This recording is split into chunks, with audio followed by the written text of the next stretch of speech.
फिथाइ नामा नाम हो खोन्थादों आङो आं फैग्रोबाय मा नाम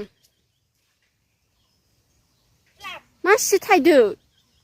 बिदि थायो होनना मिथिया आङो मासि साफा नुदों बे फिथाइखौबो